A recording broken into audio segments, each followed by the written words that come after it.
2025년 11월 18일 아침이었습니다. 한 회사의 주가가요, 단 몇 분 만에 16%나 폭등하는 정말 믿기 힘든 일이 벌어집니다. 평범해 보였던 이 회사에 대체 그날 아침 무슨 일이 있었던 걸까요? 오늘 그 폭등의 순간을 낱낱이 해부해 보겠습니다. 그러니까요, 모든 건 바로 이 질문에서 시작합니다. 대체 어떻게 한 주식이 그것도 단 몇 분 만에 16%나 치솟을 수 있었을까? 그날 아침 시장을 떠들썩하게 만들었던 이 미스터리, 지금부터 함께 풀어보시죠. 이게 정말 순식간에 벌어진 일이에요. 보세요. 오전 9시 2분에 이미 10% 넘게 올랐는데 불과 2분 뒤인 9시 4분에는 15.78%까지 가버립니다. 진짜 뭐랄까, 커피 한 잔 내릴 그 짧은 시간에 미래나노텍의 가치가 그야말로 하늘로 솟구친 거죠. 네, 이건 그냥 운이 좋아서 오른 게 아니었습니다. 진짜 말 그대로 퍼펙트 스톰이었어요. 세 가지의 강력한 힘이 바로 그 순간, 그 지점에서 딱 마주친 거죠. 지금부터 그게 뭔지 하나씩 파헤쳐 보겠습니다. 자, 우리가 추적할 단서는 크게 세 가지입니다. 첫째는 세계적인 원자재 시장의 흐름이고요. 둘째는 회사 내부에서 벌어지고 있던 아주 근본적인 변화. 그리고 마지막은 좀 이상하죠? 투자자들의 기묘한 움직임입니다. 자, 그럼 첫 번째 단서부터 시작해볼까요? 스케일을 확 키워서 글로벌 시장부터 들여다보겠습니다. 바로 우리 전기차 미래의 핵심, 리튬 이야기입니다. 이 모든 일의 배경에는요, 바로 이 숫자가 있었습니다. 플러스 16.42%. 이게 뭐냐면 탄산 리튬 가격이 한 달 동안 오른 수치예요. 오랫동안 바닥을 기던 리튬 가격이 갑자기 그것도 한 달 만에 16% 넘게 폭등한 겁니다. 시장의 분위기가 완전히 뒤바뀌고 있었다는 신호탄이었죠. 이게 그냥 투기 심리 때문에 오른 게 아니에요. 아주 근본적인 수요의 변화가 있었거든요. 보세요. 1단계, 2024년 내내 기업들은 창고에 쌓아둔 기존 재고를 쓰면서 버텼습니다. 재고 소진 단계였죠. 그런데 갑자기 2단계로 넘어간 겁니다. 재고 축적 단계. 2026년 수요가 엄청날 거라는 전망이 나오니까 너도 나도 다시 리튬을 사들이기 시작한 거예요. 시장의 흐름이 말 그대로 180도 바뀐 순간입니다. 아니, 왜 이렇게 갑자기 분위기가 바뀌었을까요? 이유는 크게 세 가지입니다.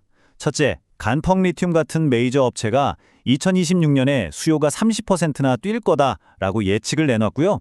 둘째, 지정학적 리스크죠. 서방 국가들이 중국을 견제하면서 공급망이 불안해졌어요. 과연 우리가 리튬을 제때 구할 수 있을까 하는 공포가 생긴 거죠. 그리고 마지막으로 바로 이 가격 급등 자체가 이제 하락은 끝났다는 강력한 신호가 된 겁니다. 자, 수요는 폭발하는데 공급은 불안하다? 가격이 폭발할 수밖에 없는 조건이 만들어진 거죠. 자, 이렇게 전 세계적으로 리튬 가격이 들썩이고 있었어요. 근데 이 거대한 파도가 어떤 특정한 주식을 띄우려면 그럴 만한 이유가 있어야겠죠? 바로 여기서 두 번째 단서, 미래나노텍 내부의 변화를 들여다볼 차례입니다. 이 회사는 우리가 모르는 사이에 조용히 하지만 아주 근본적으로 변하고 있었거든요. 그 변화의 증거는 이 재무제표에 고스란히 담겨 있습니다. 한번 보세요. 2025년 반기 실적인데 매출이 전년 대비 28% 늘었어요. 와, 대단하죠? 근데 더 놀라운 건 바로 영업이익입니다. 무려 35%나 증가했어요. 자, 여러분, 매출보다 이익이 더 빠르게 성장한다? 이게 뭘 의미할까요? 회사의 체질 자체가 아주 탄탄하게 바뀌고 있다는 아주 강력한 증거입니다. 이런 현상을 경제 용어로 영업 레버리지라고 부릅니다. 이게 뭐냐면 쉽게 말해 시소 같은 거예요. 고정비라는 중심축을 딱 넘어서는 순간부터는요, 매출이 아주 조금만 늘어도 이익은 저쪽 끝에서 그야말로 펄쩍 뛰어오르는 거죠. 미래나노텍이 바로 이 마법 같은 구간에 진입했다는 신호였던 겁니다. 그럼 어떻게 이런 마법이 가능했을까요? 회사의 정체성이 완전히 바뀌었기 때문입니다.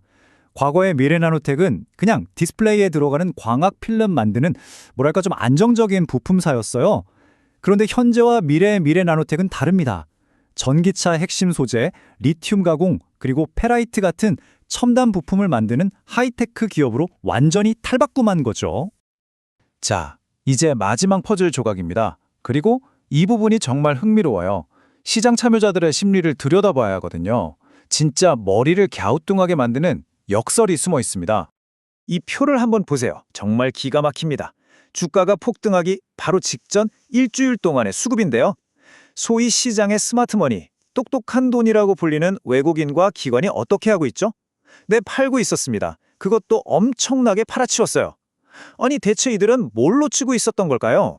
바로 여기서 이 기묘한 역설이 생겨나는 겁니다. 시장의 큰손들은 주식을 던지고 있는데 대체 누가 그 물량을 다 받아내면서 가격을 16%나 끌어올린 걸까요? 상식적으로는 이해가 잘 안 되죠. 가장 유력한 설명은 바로 쇼스 퀴즈입니다. 들어보셨죠? 주가 하락에 베팅한 공매도 세력들이 예상과 달리 주가가 급등하니까 손실을 줄이려고 허겁지겁 주식을 다시 사들이는 현상이에요. 이게 마치 시장판 의자 뺏기 게임 같은 겁니다. 공매도 세력의 이 패닉 바잉이 오히려 주가 상승의 연료가 되어버리는 거죠. 결국 이 상황은 뭘 보여주냐면요. 주요 세력의 매도 압력은 시장에 의해 완벽하게 흡수되었고 이는 강력한 저평가 탈출 신호였다는 겁니다. 다시 말해 개인 투자자들이 외국인과 기관이 던지는 물량을 그냥 다 받아냈을 뿐만 아니라 아니다, 이 회사는 지금 너무 싸다고 확신했다는 거죠. 그리고 그날 그들의 판단이 맞았다는 걸 시장에 증명해 보인 겁니다. 자, 지금까지 정리해보면 글로벌 리튬 시장이라는 거시적 흐름, 그리고 회사의 근본적인 체질 개선, 여기에 시장의 특이한 수급 현상까지 이 세 가지가 만나서 그야말로 완벽한 폭풍을 만들어냈습니다. 그럼 이제 앞으로는 어떻게 될까요? 앞으로의 시나리오는 크게 두 갈래로 나뉩니다. 먼저 강세론, 즉 낙관적인 전망은 이렇습니다. 리튬 가격은 계속 오를 거고 미래나노텍이 가진 전기차 소재와 페라이트라는 이 두 개의 강력한 무기가 시장에서 더 높은 가치를 인정받게 될 거라는 거죠. 반면에 약세론, 비관적인 시각도 있습니다. 이번 급등은 그냥 일회성 이벤트였고 이제 큰 손들이 차익 실현에 나서면서 주가는 다시 제자리로 돌아갈 수 있다는 주장입니다. 그래서 이 모든 이야기는 우리에게 마지막 질문 하나를 던집니다. 미래나노텍의 이 드라마틱한 하루는 그냥 단 한 번의 특별한 사건이었을까요?